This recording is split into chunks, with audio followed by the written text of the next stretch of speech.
the bestseller that stole his name, Arthur Bell, had spent 42 years teaching other people how to tell the truth. He had taught it in a red brick school at the edge of a small Vermont town where winter came early, autumn smelled of wet leaves, and everybody knew which teacher stayed after class with the quiet children. Arthur Bell was that teacher. He was the man who kept spare mittens in his desk drawer, the man who drove a student home when the buses stopped running, the man who never raised his voice unless a bully needed to hear it. By 74, Arthur Bell had no wife, no children of his own, and no great fortune. What he had was a manuscript. It was a memoir about the children he had taught, the war veterans he had listened to, the school janitor who read Shakespeare at night, and the boy from a broken home who learned to write. Because one old teacher refused to give up on him. Arthur Bell wrote it slowly in the public library, one page at a time, while the town outside kept moving past him. Then, one spring morning, the book appeared in every store window under another man's name. The author was Daniel Pierce, a former student whom Arthur Bell had once fed lunch money from his own pocket. The same Daniel Pierce now stood on television, smiling into the camera, saying the book had come from his own life, his own memory, his own heart. The title was different. The cover was bright. The sentences were polished. But the soul of the book was Arthur Bell's. When Arthur Bell said so, the town laughed at him. They called him jealous. They said old age had made him bitter. They said he could not bear seeing a young man succeed. A newspaper columnist wrote that every generation had its lonely elders who mistook nostalgia for ownership. At the grocery store, people lowered their eyes. At the church supper, his seat at the long table remained empty, though nobody had asked him to leave. Daniel Pierce did not need to steal Arthur Bell's house. He stole something harder to prove and almost impossible to replace. He stole the story of Arthur Bell's life, and for a while it seemed he would get away with it. But Daniel Pierce had made one small mistake. Years before the cameras, before the book tour, before the applause, Arthur Bell had mailed a copy of the first draft to himself and left another saved on an old library computer. He had also kept every revision note from a librarian who believed quiet people should not be mistaken for helpless people. What happened next did not come like thunder. It came like paper. Dates, metadata, a postmark, a library backup, a witness who had been silent too long. And when the truth finally rose from those ordinary records, the man who had been called a liar was the only one in the room who did not look surprised. Arthur Bell had always believed that stories belonged to the people who lived them. By the end, the town would learn that stealing an old man's name could cost more than any thief expected. Before everything went wrong, Arthur Bell's days were simple enough to be overlooked. He woke at 5:30 because his body still remembered school bells. He made oatmeal in a small yellow pot that had belonged to his wife, Margaret Bell. He poured coffee into a mug with a crack near the handle. Then he walked slowly but steadily to the Fletcher Memorial Library. The library was not large. It had a children's room painted with fading forest animals, 3 computers near the reference desk, a history shelf full of town records, and a reading table beside a window that faced the white church steeple. That table became Arthur Bell's office after retirement. He had started writing, because silence had grown too large in his apartment. Margaret Bell had died 6 years earlier after a short illness that left him stunned by the speed of loss. For months after the funeral, Arthur Bell still set 2 plates on the table. He still turned to speak when he heard the radiators knock. He still saved newspaper clippings to show her, then remembered there was no one waiting in the other chair. His fear was not exactly death. He had seen enough life to know death came for everyone. His fear was vanishing while still alive. He feared becoming a man whose mail piled up because nobody thought to check. He feared being known only as a retired teacher, not as a person with a mind still working, a heart still awake, and memories worth carrying forward. So he wrote. At first, he wrote in a spiral notebook. His handwriting was patient, upright, and small. He crossed out more than he kept. He wrote one sentence, read it aloud, and asked himself whether Margaret Bell would have believed it. If she would have smiled and said, "Arthur, That is too tidy, he started again. Then Linda Moore, the library assistant, taught him how to use the old desktop computer near the magazine rack. Linda Moore was 31, patient and careful with people. She did not speak to older patrons in the sing-song voice Arthur Bell disliked. She showed him how to save files, how to attach documents to email, and how to make a backup on a small blue flash drive. Arthur Bell found writing harder than teaching. Teaching allowed him to speak and watch a face change. Writing required him to sit with a sentence until it became honest. He wrote about children without using their full names. He changed details when privacy required it. He wrote about small kindnesses because he believed the world forgot those first. One chapter was about a boy named Daniel, though in the manuscript Arthur Bell called him David. The boy had come to school hungry, angry, and brilliant in flashes. He lied often because truth had never protected him. He copied homework because no one at home cared whether he learned. He stole a teacher's pen once, then returned it with a note that said, "I wanted something nice in my pocket."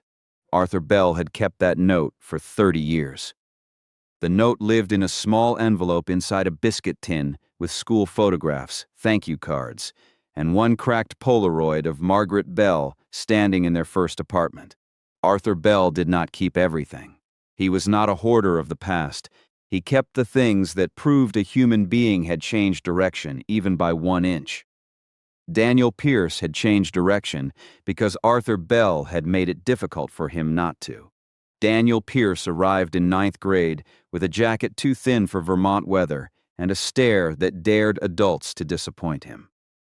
He had a mother who worked nights, a stepfather who came and went, and a reputation so bad most teachers expected trouble before he opened his mouth. Arthur Bell noticed that Daniel Pierce finished every writing assignment early, then pretended not to care. He noticed the boy chose books with broken spines and read them when no one was watching. One December afternoon, Arthur Bell found Daniel Pierce behind the gym after a fight. The other boy had called him trash. Daniel Pierce had split the other boy's lip. The principal wanted suspension. Arthur Bell asked for 10 minutes. First, Daniel Pierce stood in the empty classroom with blood on his knuckles and rage in his jaw. Arthur Bell did not ask why he had hit the boy. He asked what the boy had said before the punch. Daniel Pierce said nothing.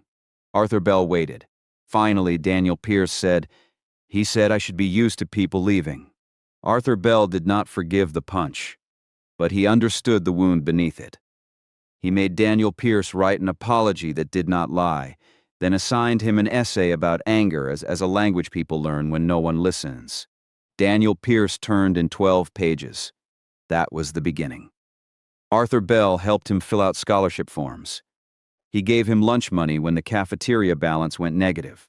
He recommended him for a summer journalism program. He taught him that a sentence could be the room with a locked door, and revision was how you found the key. Years later, when Daniel Pierce left town, Arthur Bell felt the quiet pride of a person who had watered something and watched it take root elsewhere. Daniel Pierce studied journalism, wrote essays for magazines, then built an image as a working-class literary voice. He was good on camera.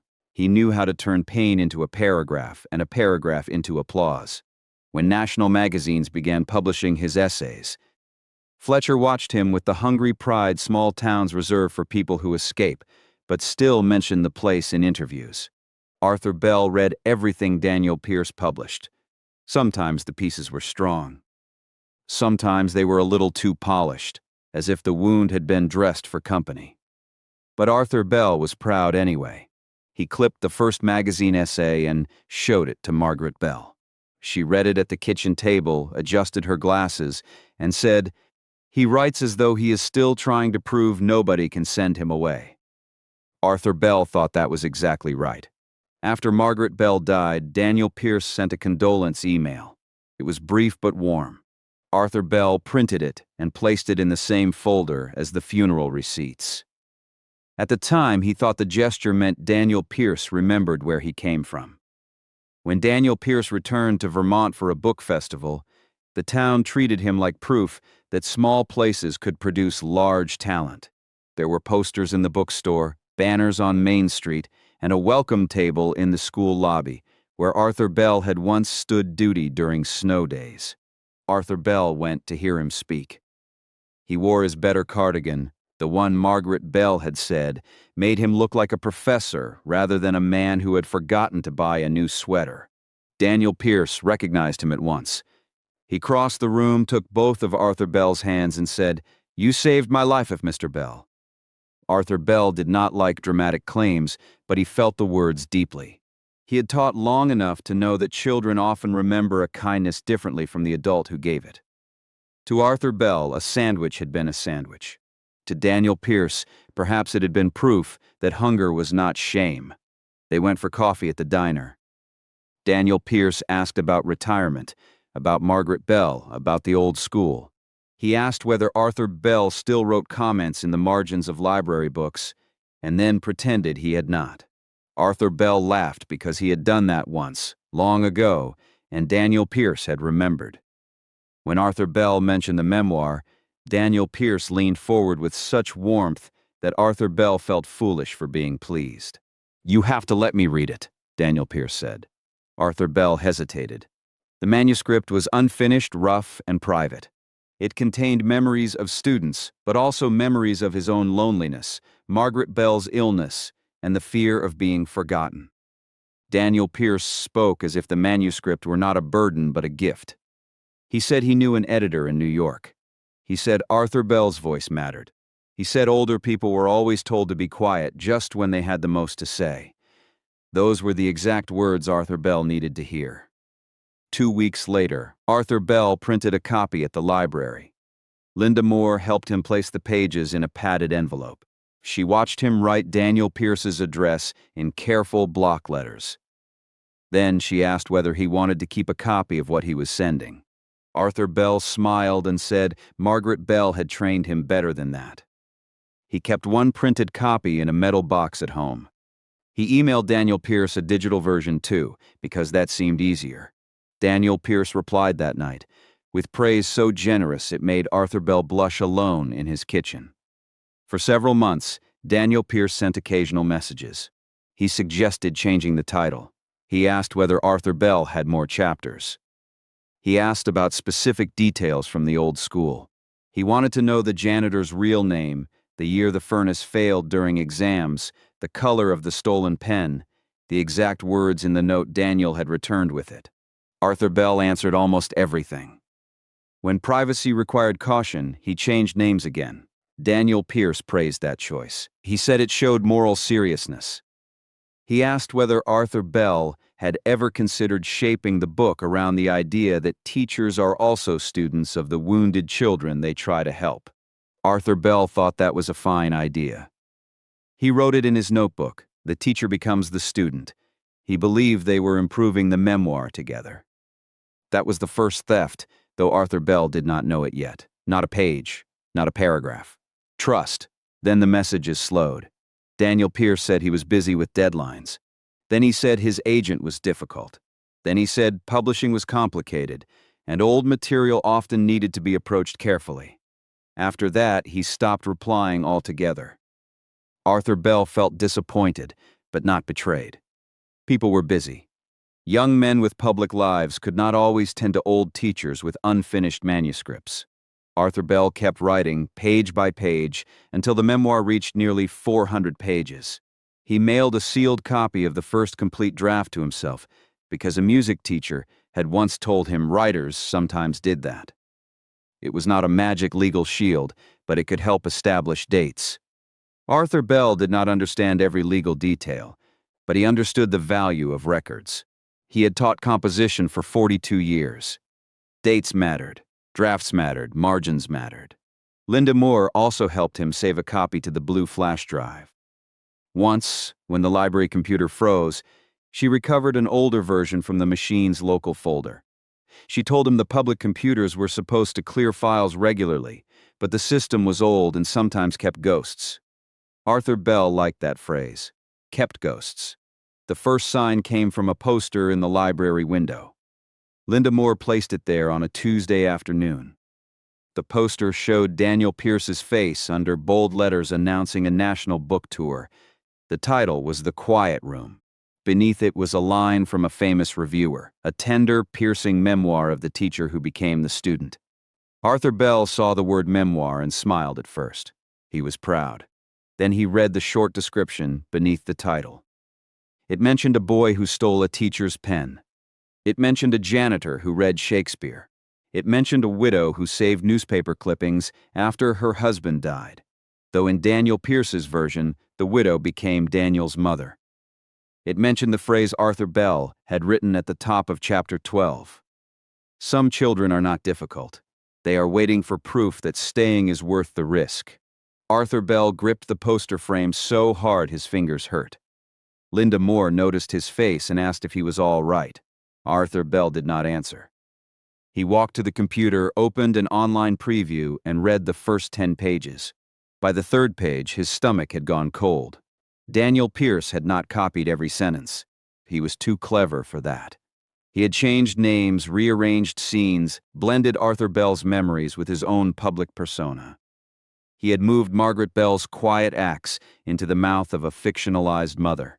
He had taken the school janitor's late-night Shakespeare habit and turned it into a symbol of Daniel Pierce's own intellectual awakening.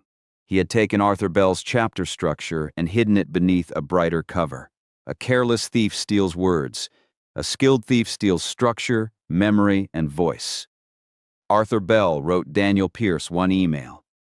It was short, calm, and clear. He said he had read the preview. He said the book contained material from his unpublished manuscript. He asked Daniel Pierce to contact him immediately. The reply came 2 days later, not from Daniel Pierce, but from a lawyer. The lawyer's letter stated that Daniel Pierce denied any wrongdoing.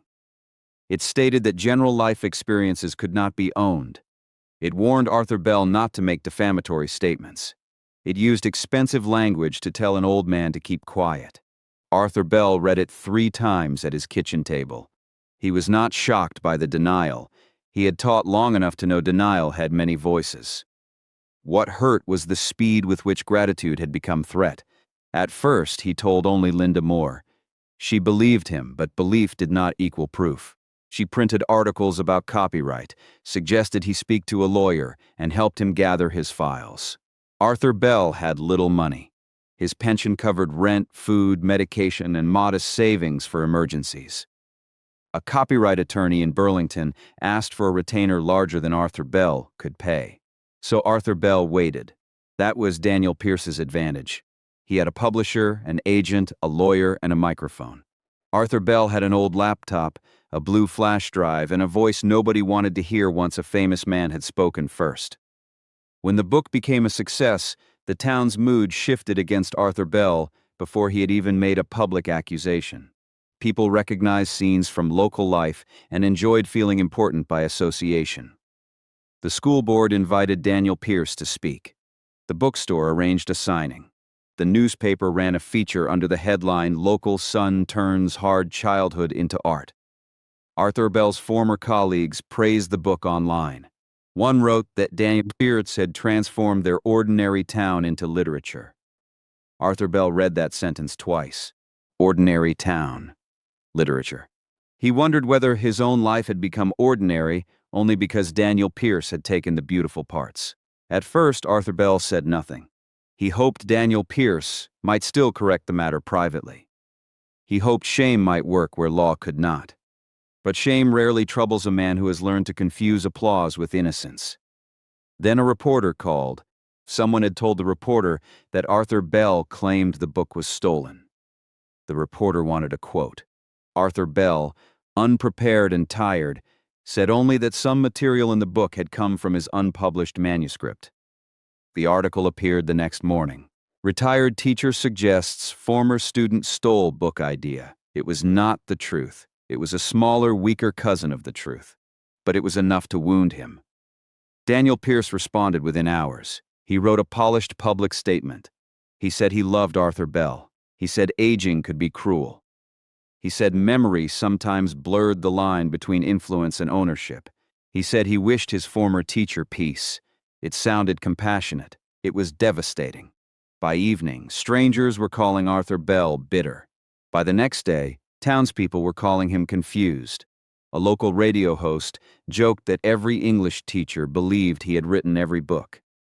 A columnist from Burlington wrote that literary jealousy was an ugly thing, especially when it came dressed as wounded dignity. Daniel Pierce had not called Arthur Bell a liar. He had called him old in a way that made lying unnecessary. Arthur Bell did not defend himself on social media because he did not understand how to fight in a room where everyone shouted without looking at one another. He stopped going to the diner. He stopped attending church suppers. He went to the library only early in the morning, before most patrons arrived. Even there, the atmosphere changed. The library director, Mark Ellison, had once greeted Arthur Bell with professional warmth. Now he watched him as though the old teacher might damage the carpet by standing on it. Mark Ellison was careful, ambitious, and frightened of controversy. Daniel Pierce had just donated money for a new reading room. The town council liked him. The library board liked him even more. One morning, Mark Ellison asked Arthur Bell to use the rear computer instead of the table by the window. He said a children's program needed the space.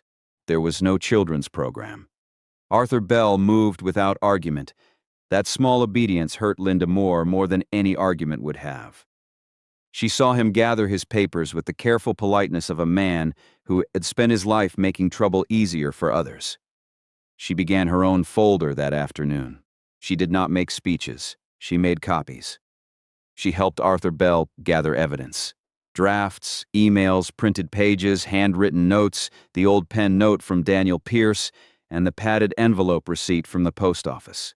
But the receipt showed only that Arthur Bell had mailed something to Daniel Pierce. It did not prove what was inside. The emails proved Daniel Pierce had read a manuscript, but not yet how much he had used. The flash drive proved Arthur Bell had written pages, but Daniel Pierce's lawyer would say dates could be challenged, files could be copied, memories could overlap. The strongest evidence, Linda Moore believed, might be in the library computer system. The problem was that the public computers were old, and files were supposed to be wiped regularly. Arthur Bell had saved drafts locally before Linda Moore taught him better habits. She was not sure any backups existed. When Linda Moore asked Mark Ellison whether older backups could be checked, his face closed. He said the library could not become involved in a personal dispute. Linda Moore asked whether preserving computer records was a personal dispute or a matter of institutional integrity. Mark Ellison told her not to push. For 3 weeks, Arthur Bell lived inside a narrowing circle. He went from apartment to library to grocery store and back. The world did not collapse in dramatic fashion. It reduced itself by inches. A woman he had known for 20 years moved to another checkout lane. A former student wrote a long post about how sad it was to see a beloved teacher lose his grip. The school postponed an invitation for Arthur Bell to judge a student essay contest. He did not cry in public. He did not beg. But each small rejection entered him like a splinter. His greatest fear had always been that he would vanish while still breathing. Now he had become visible only as a warning, the old man who could not let go. The worst moment came at the school auditorium. Daniel Pierce returned for the local launch of the Quiet Room. The school board had arranged it as a celebration. There were flowers on the stage, a banner that said, "Welcome home, Daniel," and a display of student essays about overcoming hardship. Arthur Bell had not planned to attend. Linda Moore told him he did not owe anyone the dignity of watching his own life celebrated under another name. But Arthur Bell went. He sat in the back row wearing his navy coat. No one saved him a seat. A few people noticed and looked away. Daniel Pierce walked on stage to applause that seemed to Arthur Bell to last a very long time. Daniel spoke beautifully. That was part of the cruelty. He spoke about teachers who become bridges, about small towns that wound and heal, about children who survive because one adult gives them language. He did not mention Arthur Bell by name until the questions began.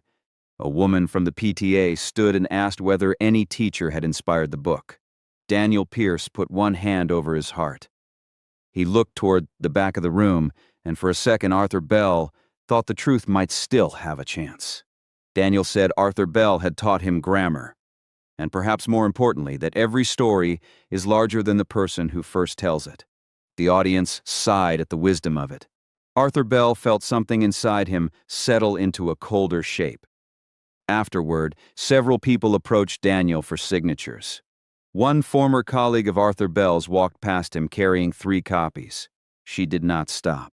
Another man, who had once thanked Arthur Bell for helping his son graduate, looked directly at him and then pretended to study a poster on the wall. Arthur Bell left before the reception.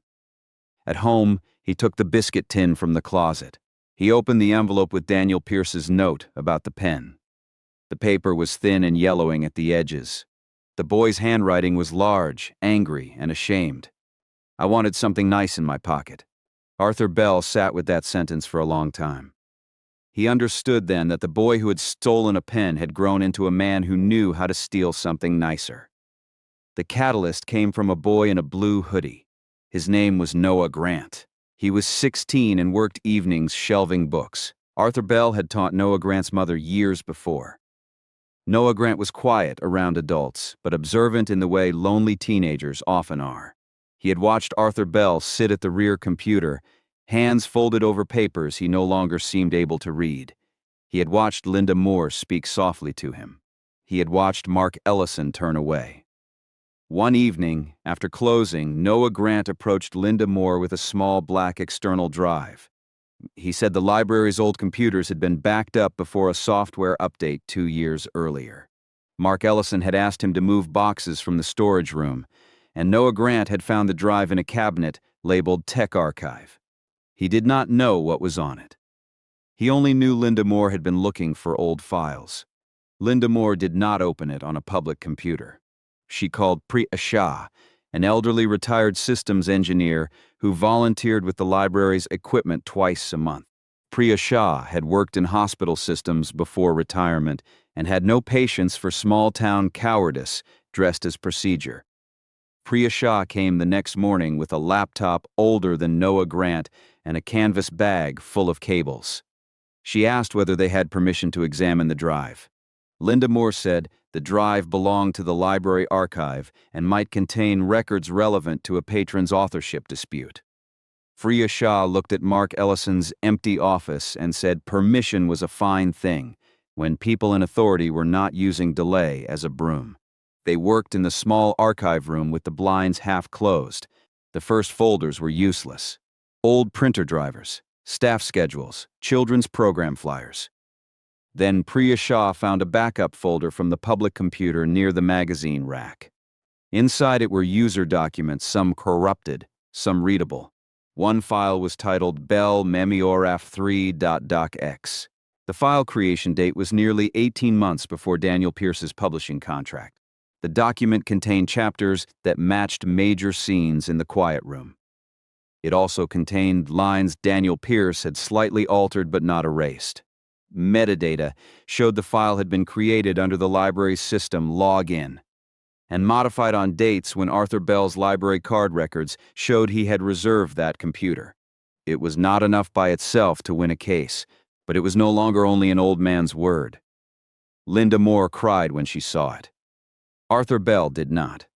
He looked at the screen for a long time, then whispered that Margaret Bell would have told him to make 3 copies. They made 5. The trouble began less than an hour later. Mark Ellison saw the printer log. He walked into the archive room with his mouth already tight. He asked why Linda Moore had accessed a restricted backup drive without formal approval. Linda Moore said she had preserved potential evidence related to a library patron's work. Mark Ellison said the library could face liability. Priya Shah said the library could face worse if it destroyed or concealed relevant records after being put on notice. Mark Ellison did not like being corrected, especially by a retired woman with a cable bag. He ordered them to give him the drive. Priya Shah gave him the original drive because she had already created forensic copies and written down the hash values as best as she could with the tools available.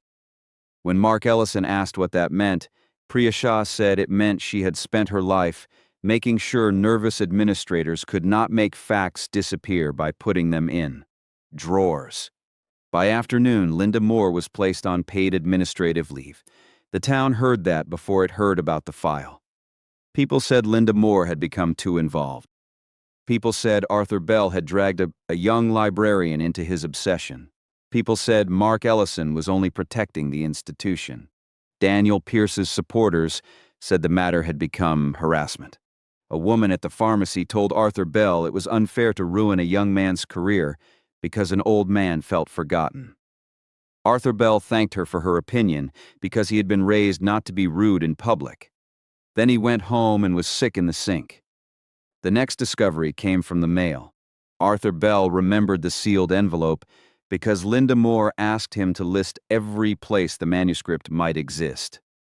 He had mailed a copy to himself and placed it in a metal box with tax returns, Margaret Bell's death certificate, and a life insurance form he never liked looking at.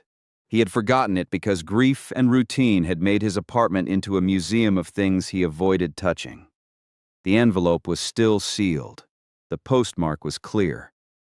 Inside was a printed draft with chapter titles and handwritten corrections.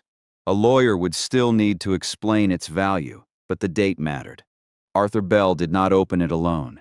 He took it to Priya Shah's house, where Linda Moore met them despite being on leave.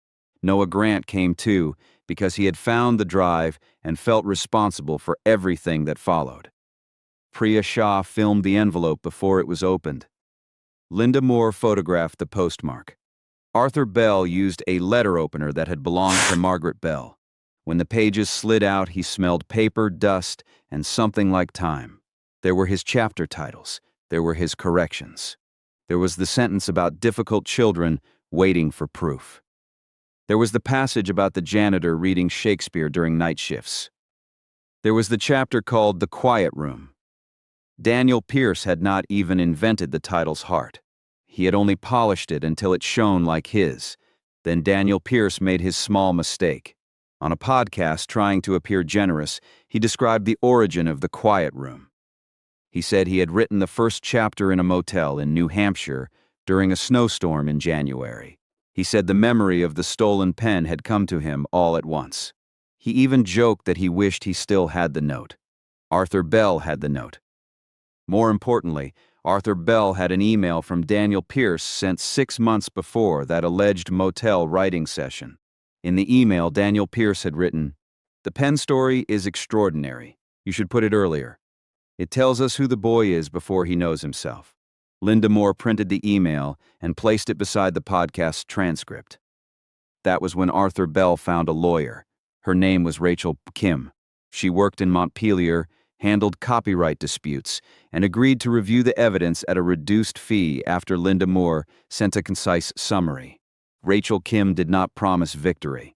She said copyright law protected expression, not general ideas, and that memoir cases could be complicated when real-life experiences overlapped.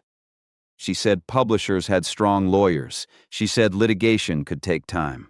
Arthur Bell appreciated her honesty. Then Rachel Kim read the recovered draft, the emails, the sealed postmarked copy, the old pen note, the podcast transcript, and the marked parallels. She became very still. She said, "This is not a man remembering the same life. This is a man using your work as scaffolding." The legal process did not move like television. There was no dramatic arrest, no judge banging a gavel the next morning, no instant public vindication.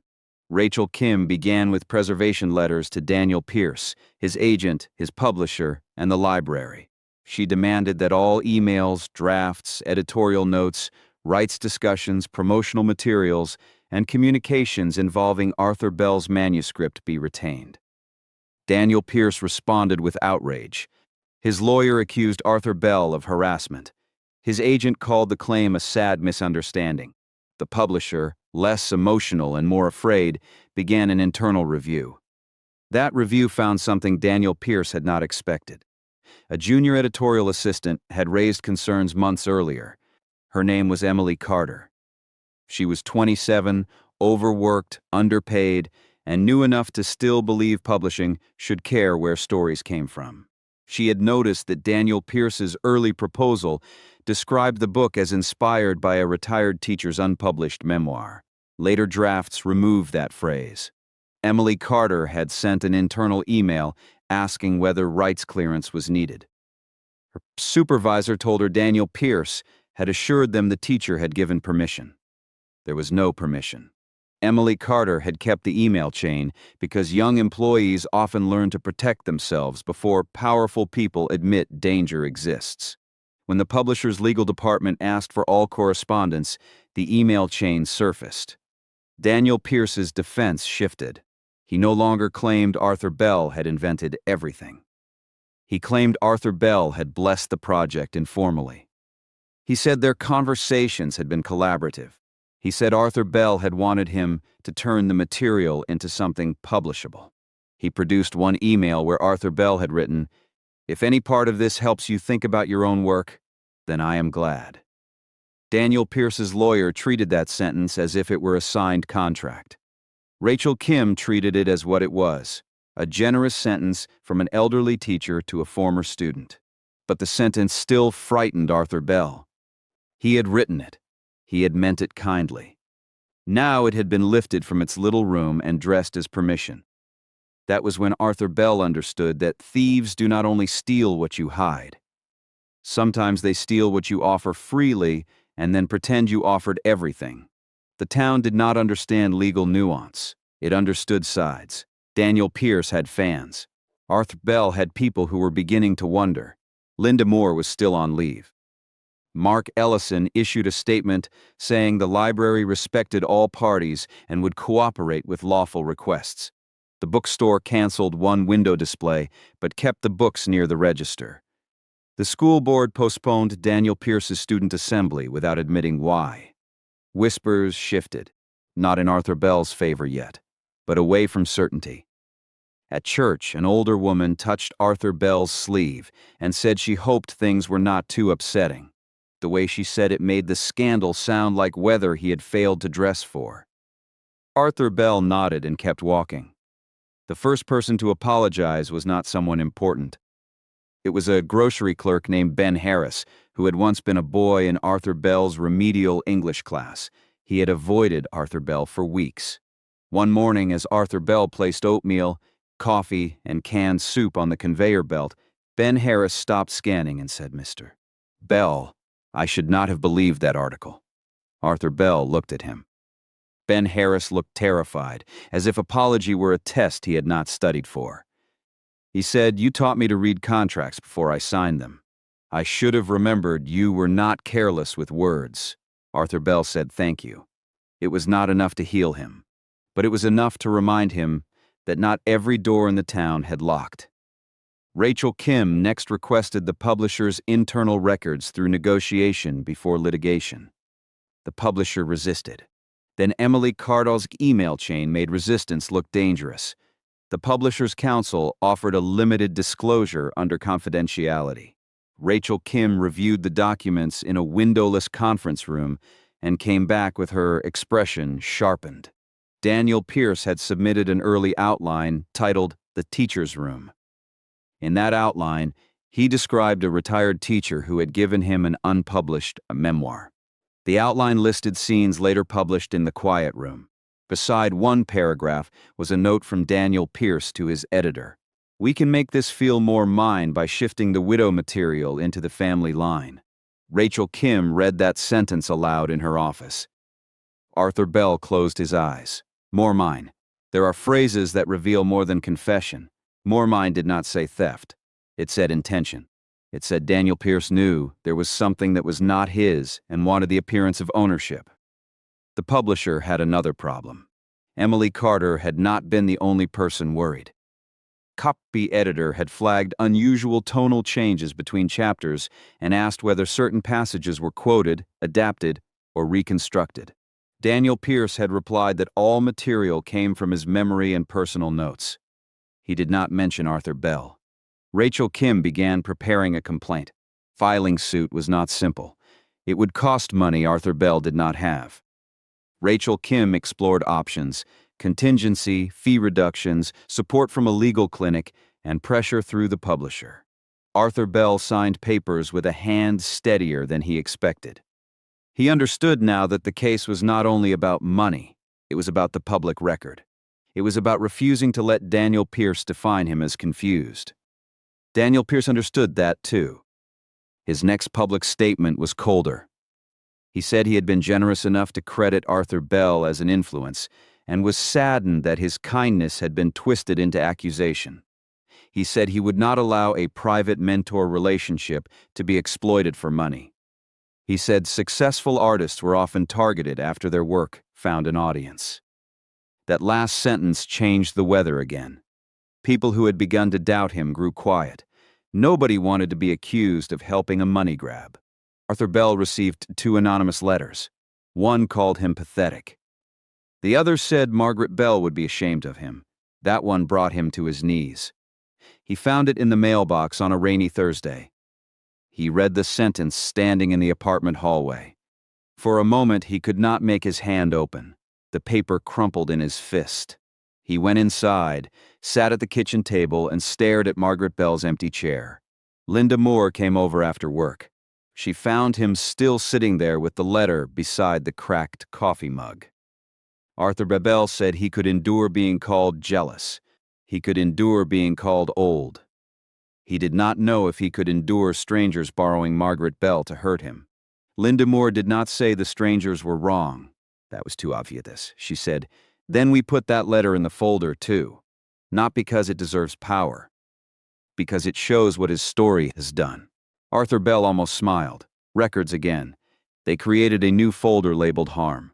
Inside went the anonymous letters, the canceled school invitation, the church supper notice that omitted his name, screenshots of public posts, and the article that had made him sound foolish. Arthur Bell disliked keeping such things. It felt like saving poison in jars. Rachel Kim said it mattered. Not all harms were legal claims, but they told the human story of what had been taken. Meanwhile, Emily Carter was facing her own pressure. The publisher told staff not to discuss the matter. Her supervisor hinted that junior employees who misunderstood author relationships could damage careers. Emily Carter had student loans, rent, and a mother who needed help with medical bills. She did not want to become a hero. Heroes, she had noticed, were often people who paid first and were praised later by those who had stayed safe. But she also knew what the email chain said. For weeks, she said nothing outside the official review. Then Daniel Pierce gave an interview in which he claimed every editor involved had known the book came fully from his own lived experience. Emily Carter watched the clip during lunch and felt something inside her go cold. He was using the staff's silence as a wall. That evening, she emailed Rachel Kim through the address on the preservation letter. She wrote only that she had information relevant to the origin of the quiet room and wanted to know how to provide it properly. Rachel Kim answered within 20 minutes. Emily Carter did not become a dramatic whistleblower. She became a careful witness. She provided a statement through counsel. She described the proposal language, the rights concern, the supervisor's response, and Daniel Pierce's assurance that permission existed. She included the email chain. She included the later draft where the phrase retired teacher's unpublished memoir had vanished. Arthur Bell read her statement in Rachel Kim's office. He asked whether Emily Carter would lose her job. Rachel Kim said possibly. Arthur Bell looked at the page again. He thought of every student who had ever stood in front of a classroom, trembling because telling the truth meant anger someone with more power. He wrote Emily Carter a note. Rachel Kim warned him not to discuss case details directly. So he wrote only this: "You did a difficult thing carefully. That matters." Emily Carter kept the note. Daniel Pierce's book tour began to crack. First, one event was postponed because of weather that was not quite bad enough to explain postponement. Then a radio interview was canceled. Then a literary festival changed his panel from keynote conversation to moderated discussion and added a question about source ethics. The publisher announced it was conducting a review in cooperation with all parties. Daniel Pierce stopped smiling in interviews. At home in Fletcher, Mark Ellison tried to save himself. He told the library board he had been cautious, not obstructive. He said Linda Moore had acted outside procedure. He said donor relationships were delicate and public institutions had to be prudent. Priya Shah attended the board meeting wearing a gray coat and an expression that made several trustees sit straighter. She explained the backup drive, the copies, the metadata, and the importance of preserving evidence once a dispute was known. Noah Grant spoke too. His voice shook. He said he had found the drive by accident and had given it to Linda Moore because he thought libraries were supposed to protect stories, not famous donors. That sentence appeared in the local paper the next day. Libraries are supposed to protect stories, not famous donors. For the first time, Arthur Bell's side of the story sounded simple enough for people to repeat. Mark Ellison reinstated Linda Moore 2 days later. He called it a resolution of internal process concerns. Linda Moore called it what it was. The board had lost patience with cowardice. Arthur Bell returned to the table by the window. No one announced it. He simply placed his folder down and sat. A woman reading large print mysteries looked at him and nodded. A man at the computer station cleared his throat and said the rear computer was free if anyone needed it. No one asked Arthur Bell to move. It was a small restoration. Small restorations count. The quiet did not last. 2 days after Arthur Bell returned to the table by the window, a television crew from Burlington came to town. They had not come for Arthur Bell at first. They had come because Daniel Pierce's publisher had announced a review, and small-town scandal was easier to film than legal process. The reporter stood outside Fletcher Memorial Library with the white steeple behind her and said the dispute raised difficult questions about memory, mentorship, and ownership. Arthur Bell disliked the phrase difficult questions. It made the truth sound like a parlor game. The reporter asked to interview him on camera. Rachel Kim advised caution. Daniel Pierce had lawyers watching every word, and a tired old man could be made to sound foolish with one bad edit. Arthur Bell declined. The station aired footage of him walking from the library to his apartment, shoulders bent against the wind. Online, strangers said he looked frail. Some meant it kindly. Some did not. That night, Arthur Bell watched the segment with the sound turned low. Daniel Pierce's earlier statement appeared on screen. A photograph of the book cover filled the frame. Then came an image of the library window and Arthur Bell's hand on the door. Linda Moore called after the broadcast. She said the report had not been terrible. Arthur Bell said he was tired of being measured by people who had not read a single page. Rachel Kim understood that problem immediately. She said the case needed a story simple enough for people to follow without becoming simpler than the truth. She began with a side-by-side chart. In the left column, she placed excerpts from Arthur Bell's draft. In the right, she placed passages from The Quiet Room. She highlighted repeated structures, unusual details, and revised sentences that kept the same emotional turn. She did not claim ordinary overlap. She focused on what she called fingerprints. The janitor who read Shakespeare was one fingerprint. The stolen pen note was another. The widow saving newspaper clippings was another. The chapter architecture was harder to show, but Rachel Kim showed it anyway. Arthur Bell's draft opened with the teacher watching the boy refuse breakfast. Daniel Pierce's book opened with the boy watching his teacher pretend not to notice hunger. Different angle, same room, same moral engine. Rachel Kim also marked a phrase Daniel Pierce had not fully erased. In Arthur Bell's draft, he wrote that a child's anger sometimes arrived carrying its own evidence. In The Quiet Room, Daniel Pierce wrote that anger came into a classroom holding evidence of its childhood. It was not identical. It was too similar to be innocent. Arthur Bell looked at the chart and felt something strange. Pain, yes, but also awe.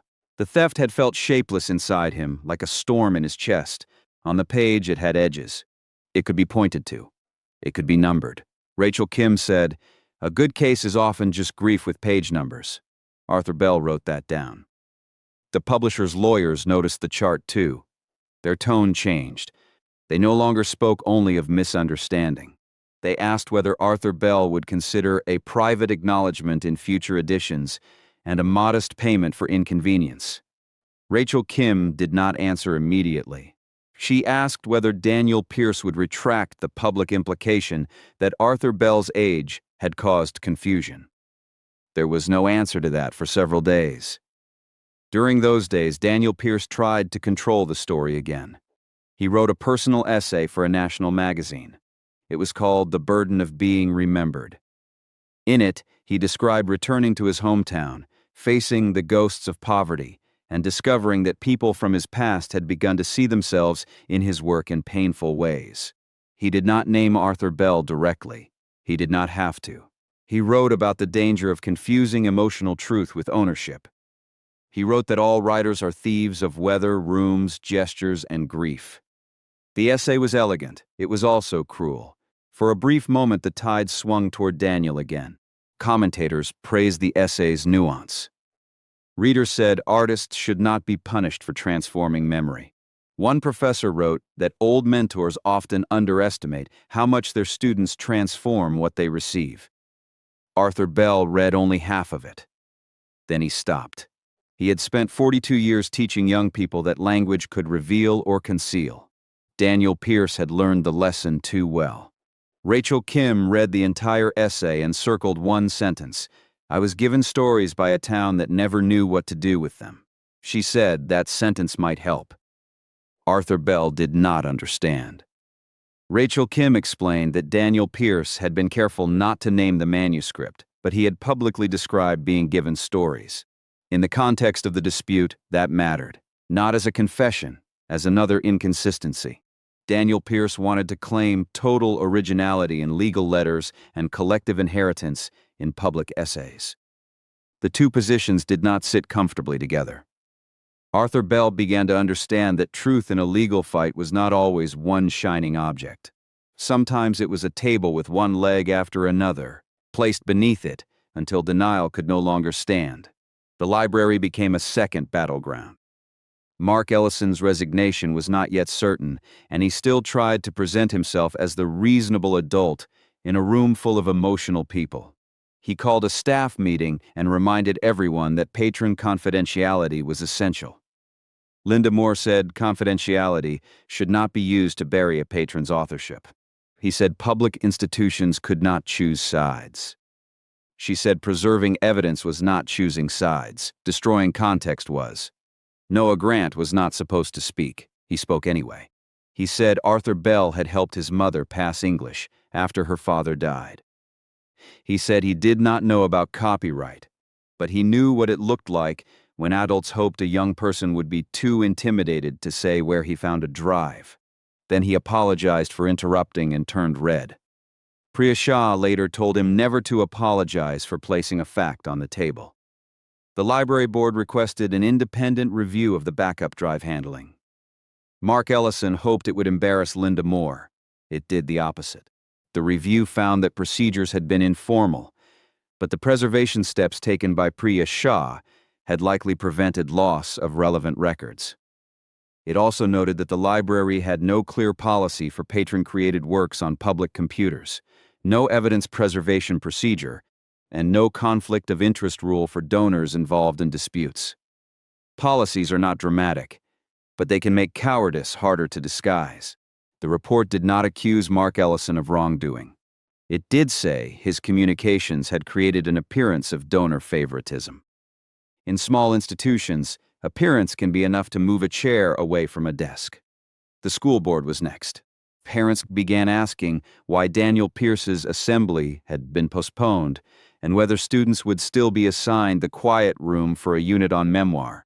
Some teachers argued that the controversy made the book more teachable. Others said assigning it while the authorship dispute remained unresolved would reward the very thing the unit was supposed to examine. Arthur Bell did not attend the meeting. He had no wish to become a prop in another public argument, but a student stood and read from the school's honor code. Then she asked whether plagiarism became inspiration when the person doing it was famous. The question reached the local paper by morning. Daniel Pierce's publisher, already uneasy, became more uneasy. The next layer of evidence came from Arthur Bell's own notebooks. Linda Moore had almost overlooked them because they seemed too personal, too messy, too full of false starts. Rachel Kim wanted everything. Arthur Bell brought 3 spiral notebooks in a grocery bag.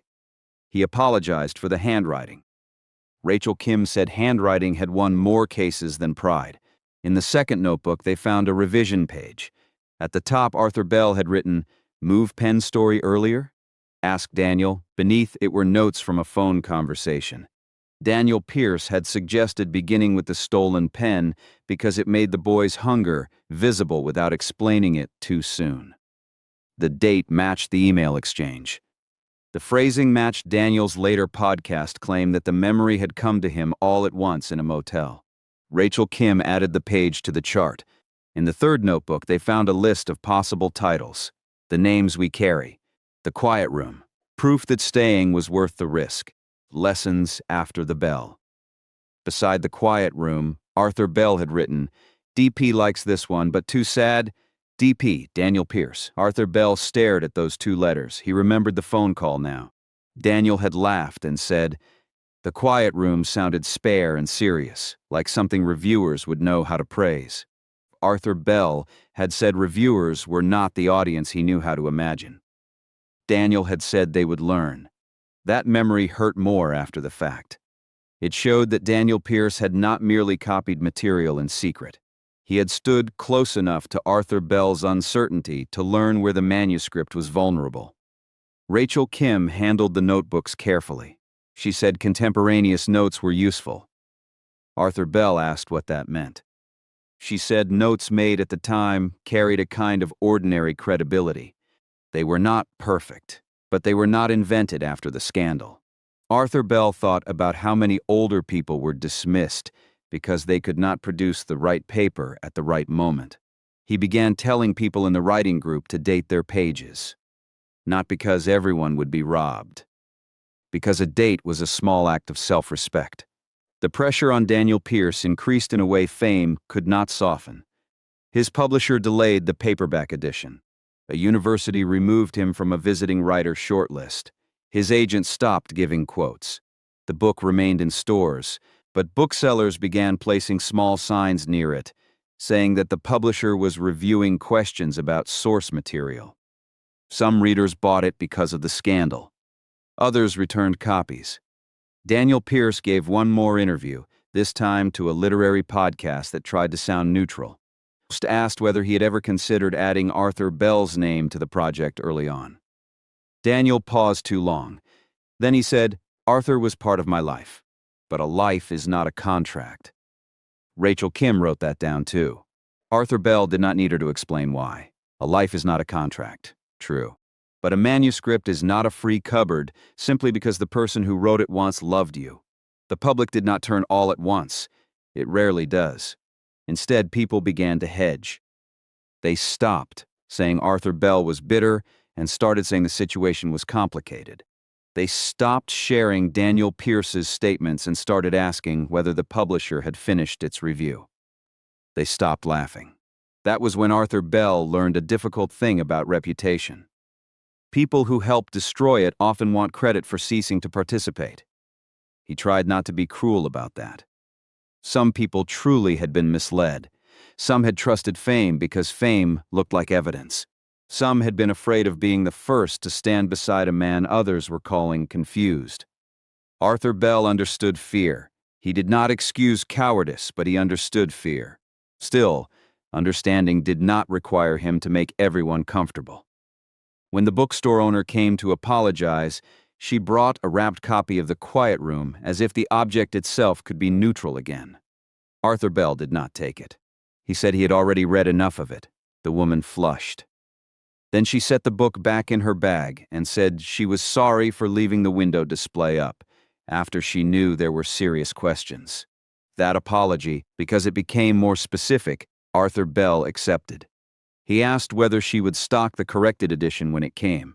She said yes. He asked whether she would stock other local writers who did not have television interviews. She said she would try. Arthur Bell said trying was where most honest things began. The legal pressure produced a mediation. It took place months later in a conference room with glass walls and bad coffee. Arthur Bell wore the same navy suit he had worn to Margaret Bell's funeral because it was the only suit he owned. Rachel Kim sat beside him with neatly labeled binders. Across the table sat Daniel Pierce, his lawyer, a publisher's representative, and a man from the agency who kept checking his phone. Daniel Pierce looked smaller in person than he did on book jackets. Fame had taught him posture, but fear bent it. His lawyer spoke first. There were phrases about misunderstanding, influence, shared history, reputational harm, and the uncertainty of litigation. He said, Arthur Bell had been a beloved teacher, and Daniel Pierce had always acknowledged his influence. He said the parties could avoid further pain with a confidential settlement. Confidential. Arthur Bell heard the word and understood the shape of the offer before money was mentioned. They wanted him paid in quiet. They wanted corrected accounts without corrected public memory. They wanted the old man satisfied in private while the world kept applauding the thief. Rachel Kim asked whether Daniel Pierce was prepared to acknowledge use of Arthur Bell's unpublished manuscript. Daniel Pierce's lawyer said acknowledgement language could be negotiated. Rachel Kim asked whether corrected editions would name Arthur Bell as a source and co-author of incorporated material. The agency man stopped checking his phone. Daniel Pierce spoke for the first time. He said he had loved the manuscript. He said he had wanted the story to reach people. He said Arthur Bell should be proud that his teaching had inspired art. Arthur Bell answered only once. He said, "You did not ask to be inspired. You took my pages and then called my memory a symptom." Nobody in the room rushed to fill the silence. The first mediation failed. Daniel Pierce left angry. His lawyer said Arthur Bell was being unreasonable. The publisher's representative looked sick. Rachel Kim told Arthur Bell failure was not always bad. Sometimes people needed to learn what would not be accepted. The next week, Daniel Pierce made another mistake. He tried to pressure Linda Moore. The email came from a public relations consultant, not Daniel directly. It praised Linda Moore's devotion to the library and suggested that public disputes could harm future funding. It asked whether she would be willing to clarify that Arthur Bell's early drafts had been influenced by conversations with Daniel Pierce, rather than the reverse. It offered to discuss a donation to support library programming. Linda Moore read the email twice. Then she forwarded it to Rachel Kim. Rachel Kim forwarded it to the Publishers Council with one sentence. Please advise whether your author or his representatives are attempting to influence a material witness. After that, the second mediation was scheduled quickly. This time the publisher came with different counsel. The agency man was absent.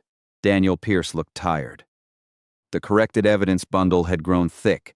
The library draft metadata records, library card reservation logs, the sealed postmarked manuscript, the email about the Penn story, the podcast transcript, Emily Carter's email chain, the early proposal, the editor note about making the material more mine, Linda Moore's statement, Priya Shah's statement, Noah Grant's statement, and the PR email to Linda Moore. Documents do not raise their voices. That is why they can be so powerful. The settlement did not give Arthur Bell everything. Real life rarely does. But it gave him what he needed most. Public acknowledgement as the source and co-author of material incorporated into the quiet room. It gave him financial compensation enough to make his remaining years secure. It required corrected editions, a publisher statement, a halt to promotional claims that Daniel Pierce had written the book solely from his own memory, and donations to rural library writing programs. It allowed Arthur Bell to speak truthfully about his own work without being threatened for defamation. Daniel Pierce's next publishing contract was canceled. His agent dropped him. Several speaking engagements disappeared. The town that had praised him learned how quickly a public image can rot when built over another person's buried work. Daniel Pierce did not apologize in private. In the public statement, he expressed regret for confusion and hurt. He acknowledged that Arthur Bell's unpublished manuscript had materially informed portions of the quiet room. He should have handled the matter differently. Arthur Bell read the statement once. Then he placed it in the folder. He did not need to pretend it was enough. He only needed it to exist. The corrected edition appeared 3 months later. On the copyright page, in language dry enough to look harmless and sharp enough to matter, It stated that portions of the work incorporated material from Arthur Bell's unpublished memoir, with acknowledgement and agreement following review. A foreword was added explaining the source relationship. Arthur Bell disliked the word relationship. It made theft sound like a difficult friendship. Rachel Kim said legal language often wore gloves. Arthur Bell accepted that. When the local paper finally printed a careful article about the settlement, the headline called him vindicated. Arthur Bell disliked that word too. Vindicated made it sound as though truth had arrived from outside him, bestowed by people who had finally done their homework. But it was better than confused, better than bitter, better than jealous. He clipped the article and placed it beside the anonymous letter about Margaret Bell.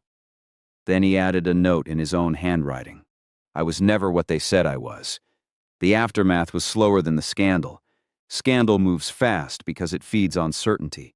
Repair moves slowly because it requires people to admit they enjoyed certainty before checking truth. Some townspeople apologized.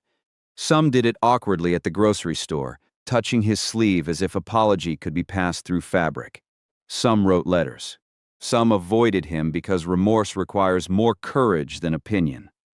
A few insisted they had always doubted Daniel Pierce, though Arthur Bell remembered their silence clearly. He accepted apologies that were honest. He did not chase the others. Forgiveness, he had learned, did not require reopening every door. Mark Ellison resigned from the library months later. The official reason was a new opportunity in another county. No one believed it entirely. Linda Moore became acting director, then director. Her first public program was called Records and Remembrance: How to Preserve Family Stories. Priya Shah taught people how to scan documents and back up files. Noah Grant helped older residents label folders on flash drives. The room filled beyond expectation. Arthur Bell sat in the back for the first session. Linda Moore asked him to speak. He said no, not yet. He was tired of being a symbol. He wanted to become a person again. But people kept bringing him stories. A retired nurse brought journals from the 1970s. A widower brought letters his wife had written during cancer treatment. Former mechanic brought a box of notebooks filled with sketches for machines he never built. A grandmother brought recipe cards and said her daughter-in-law had started a food blog using family recipes without asking. She laughed when she said it, but not for long. Arthur Bell listened. He began to understand that Daniel Pierce had not only stolen one manuscript. He had revealed a fear many older people carried quietly, that their memories were valuable only when someone younger, louder, or more marketable took possession of them. The settlement money changed Arthur Bell's life in practical ways. He replaced his failing refrigerator. He repaired Margaret Bell's headstone, which had tilted after winter frost. He bought a better chair for his writing table. He paid Rachel Kim in full, even though she had reduced her fee. The rest he placed into the Bell Writing Fund at Fletcher Memorial Library, offering small grants to seniors who wanted to write family histories, memoirs, poems, recipes, letters, or anything that proved a person had been here. The first meeting drew 6 people. The second drew 12. By autumn, the reading table near the window was crowded every Thursday morning with retirees holding notebooks like passports. Arthur Bell taught again, but not as before. He did not stand at a blackboard. He sat among them and said the same thing every week. Start with one true sentence, then write the next. Emily Carter left the publishing house after the settlement. She later became an editor known for protecting older and unknown writers. She sent Arthur Bell a letter on heavy cream paper. She said she had thought publishing was about finding voices, but the case had taught her it also had to be about not taking them from people who lacked agents. Arthur Bell wrote back that institutions usually learned morality after individuals paid for the lesson. Noah Grant received a scholarship funded anonymously, though everyone guessed who had arranged it. He tried to thank Arthur Bell directly. Arthur Bell said the best thank you would be to read the books assigned before pretending to hate them. Noah Grant said that was manipulative. Arthur Bell said teaching often was. Linda Moore found the exchange so funny she had to leave the room. Daniel Pierce remained somewhere beyond Fletcher, visible mostly through absences. His website changed. His speaking page disappeared. For a time, he posted essays about cancellation, memory, and artistic ownership. They were graceful, wounded, and slippery. Then he stopped posting. Later, a small magazine published an interview in which he said everyone involved had suffered, and he hoped to move forward. Arthur Bell did not read past the headline. Moving forward, he had learned, was often what people said when they did not want to look backward honestly. One winter evening, a letter arrived from Daniel Pierce. Rachel Kim reviewed it before Arthur Bell opened it. She said it contained no legal threat. It was handwritten. That surprised Arthur Bell. He had not seen Daniel Pierce's handwriting since the note about the pen. Daniel wrote that he had told himself he was honoring Arthur Bell. He wrote that the book had grown out of admiration, then ambition, then fear. He wrote that once the publisher became interested, he convinced himself the manuscript was only raw material, that Arthur Bell would be pleased, that the story would be wasted if left on a library computer. He wrote that when Arthur Bell objected, shame made him cruel. The letter did not ask forgiveness directly. That was the one decent thing about it. Arthur Bell read it twice. Then he placed it in the folder with the old pen note. For several days he thought about answering. He drafted 4 replies and tore them up. The 5th he sent. It said, "Remorse is not the same as repair. Repair is what you do when no one is applauding. Start there." He never heard back. Near the end of his life, Arthur Bell finished the memoir properly. The title was The Names We Carry. He wrote it more slowly than before. Some chapters survived from the old draft. Some changed because suffering had changed the hand that revised them. He added a chapter about the theft, but not as revenge. He wrote about how easily gratitude can become a doorway for exploitation when loneliness stands on the other side. He wrote about records. He wrote about Linda Moore, Priya Shah, Noah Grant, Rachel Kim, and Emily Carter without turning them into saints. They were people who had acted when silence would have been easier. On the dedication page, he wrote, "For Margaret Bell, who knew my silences. For every student who thought no one kept the note. And for those who learn, even late, that kindness is not permission to steal." The book sold modestly, then steadily. It did not make Arthur Bell famous in the way Daniel Pierce had wanted to be famous. But letters arrived from older readers across the country. Retired nurses wrote about journals nobody had read. Veterans wrote about stories taken by louder men. Grandmothers wrote about recipes claimed by people who had never washed the bowls. Widowers wrote about saving voicemails because they feared forgetting the sound of a beloved voice. Arthur Bell answered as many as he could. He became known not as the man whose book had been stolen, but as the teacher who helped other people recover their voices. That mattered more. One Sunday, months after the corrected edition was released, Arthur Bell returned to church supper. No one had saved his old seat, so he chose another. Linda Moore sat beside him. Priya Shah sat across from him. Noah Grant arrived late with a tray of cornbread and a grin he tried to hide. Arthur Bell looked down the long table at faces that had once turned away. He did not feel triumphant. Triumph belonged to people who wanted to stand above others. Arthur Bell wanted only to stand in his own name. A former colleague approached after dessert. She had carried 3 copies of Daniel Pierce's book past him on the night of the school event. Arthur Bell remembered. He suspected she did too. She said she was sorry. Arthur Bell waited. She said she had wanted Daniel Pierce's success to be uncomplicated. She said it had been easier to believe the famous man than the old friend. She said she had told herself Arthur Bell was confused because confusion required less courage from everyone else. That was an honest apology. Arthur Bell accepted it. He did not pretend nothing had happened. He invited her to the writing group the following Thursday and told her to bring a notebook. The Bell Writing Fund did not become large, but it became serious. Linda Moore insisted that every applicant keep ownership of what they wrote. Rachel Kim donated a short plain language guide about basic copyright, permission, and written agreements. Priya Shah added a 1-page checklist about backups, One copy at home, one copy outside the home, one copy with someone trustworthy, and dates on everything. Arthur Bell liked the checklist because it did not flatter anyone. It assumed people could be kind and careless, generous and vulnerable, talented and forgetful. It gave them practical dignity. At the third meeting, a woman named Mrs. Harlan brought a shoebox of recipes written by her mother and grandmother. Her niece had started a small online shop using some of them, changing the names and telling customers they were inspired by her own kitchen memories.